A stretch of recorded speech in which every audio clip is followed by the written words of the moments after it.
Hey everyone, I'm Asia Dang and we're back with a monthly budget video after a year. Can you believe it? It has been that long. Anywho, we're doing it a little differently today because there's a fire alarm testing going on in my building as I'm shooting. But here's how I did on my November budget and how I'm feeling about heading into the last month of the year. Now, as I finish up adding all my expenses from the last week, I just wanted to remind y'all that these are my real numbers. I actually stopped doing these monthly budget videos because of complaints over how my spending is now unrealistic to some of you. And I get it. All my budget videos use my real numbers. And now that I'm a high income earner and I have no debt, these are my real spending habits. So I may start doing these videos again. And if I do, you need to decide whether or not you actually want to see what I'm spending my money on. Anywho, speaking of spending, I think I've actually been in a light depression for a while now. So I've been really lazy on my budget and definitely with my cooking. So I anticipate my food budget for the month to be insanity. We've been ordering a lot of Postmates actually, and this is the first time in a while because I actually had to delete my app for a few months, but my laziness really got the best of me, and it makes it hard for me to cook or even want to go to the grocery store and be productive. But fortunately, we're in the last few weeks of a fitness challenge with my gym, so I'm going to delete Postmates again to force myself to eat better in general. And spending this much on food honestly does not make me happy, even though I love spending money on food. This isn't even good quality food, so it makes me upset. Knowing how much we ordered in, I also decided to add up all the takeout this month, and it turns out depression costs a lot. But at least I'm eating, I guess. My personal spending this month was abnormally high as well. I did finally buy my walking treadmill, which was something I talked about last month, and it will come next week. But ultimately, I think in the month of December, my personal spending won't be nearly as high. So I'm not going to worry about this as much as I am about my food spending. Now, if you're interested, I always put my income on the blank page next to the monthly budget page. It's just easier for me to keep track of everything. By the way, this is the 2022 Master Plan Planner, and the 2023 Master Plan Planner is out as well, both digital, printable, and physical. I did a whole video about my paycheck routine because it's very, very specific as an independent contractor. So if you want to watch it, check it out in the cards. Again, I know these numbers look ridiculous, but I always like to throw them into percentages to better gauge my spending. These are the budget percentages I like to stay below normally per expense category. And as you can see, my food and personal spending were not good this month.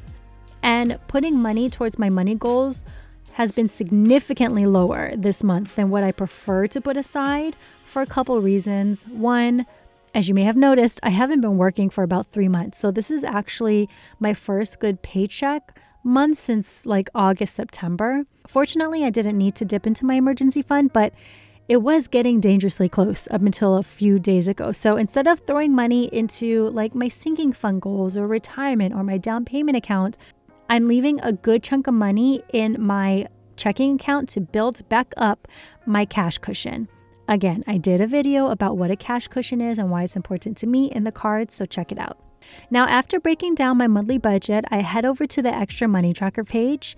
The 2023 Master Plan Data Planners will no longer have these extra money tracker pages just because between this page, the budget page, and the monthly overview page, it's just a little repetitive. But after calculating everything, I have an extra $1,500 left. Again, this would normally go to a financial goal, but we're going to keep this in my checking account to build up the cash cushion because I honestly don't know when I'll get paid again next. So hopefully this will help, as well as majorly cutting back on my dining out costs and not buying any other big personal expenses like my treadmill. So I think at least if I don't get paid in December, I'll be okay. Now, my favorite part of my monthly budget routine is filling out this monthly overview page. I really do get caught up in life, so it's nice to think back about the things I've accomplished during the month or memorable moments or things that happened. And yes, Beyonce did send us a gift in November. Those on TikTok who follow me know all about it. But the one thing I did forget to add as a memorable moment was I actually sold my Fiat this month. I was really sad. It was really sad. I cried in the dealership and then I cried on the way home. But I feel like my car has been on its way out for a while. I've had it for about 9 years and it's a Fiat, so apparently they're not very good quality and I should be proud that it lasted this long. So I wanted to sell it while I could still get some money from it. I did sell it to a dealership for $4,000 and that money is in a high yield savings account right now as a car sinking fund so I can start saving up for a new car when I need it. So currently we're a 1-car household for the time being. And I think maybe in the next 3 years I can buy my own car. Another car, I should say. So let me know what car I should get. I'm not super fancy. All I need is good quality. That's not going to cost a lot of money. So let me know in the comments for any suggestions. And then once I am done completing those pages, I like to go to the next month to go over or write any appointments, events, or travel plans. This is a good idea because it prepares you for what you'll be spending next month. I have my normal beauty appointments that I've already scheduled and a few parties to get presents for. Of course, it's Christmas, but again, all of my holiday spending has been saved in full in a sinking fund. So any spending that's related to the holidays goes into a separate budget. Again, surprise, surprise, I already did a video about it and that will be in the cards. And I just like keeping those separate because they just come out of different bank accounts. So it's just easier for me to keep track of that. And those wondering, I did get my mom her robot vacuum on Black Friday. So hopefully she likes it. But we do also have a couple trips planned. Besides Christmas, we have a staycation in Santa Monica happening on the 10th. This will actually be comped in exchange for social content. I don't normally do a lot of free work because, exposure doesn't pay the bills. But Brian and I wanted to do a little something to just get out of downtown LA. So I figured, why not? And that is everything for my monthly budget breakdown to what I'll be spending or what I expect to spend my money on next month. Also, if you have any video recommendations for the last month of the year, let me know.